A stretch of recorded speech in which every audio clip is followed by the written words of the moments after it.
quiet boat ride, and other stories.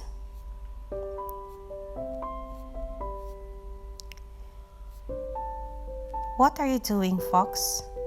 I'm going for a quiet boat ride. Can I come too?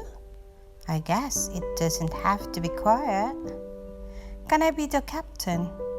We don't need a captain chick. Captain chick, that sounds good. What does a captain do, Fox?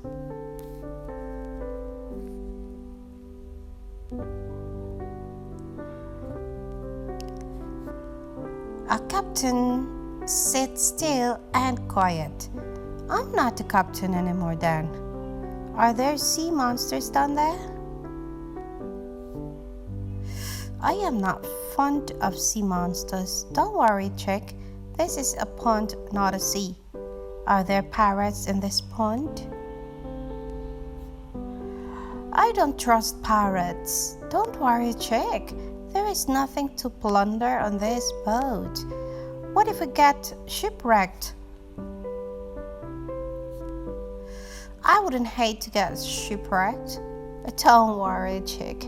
We would swim to shore. We could swim to shore. I don't know, Fox. This was supposed to be a quiet boat ride. A quiet boat ride was my plan.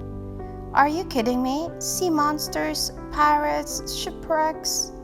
Wait, is it? Yes! Land! Land! Thank heavens!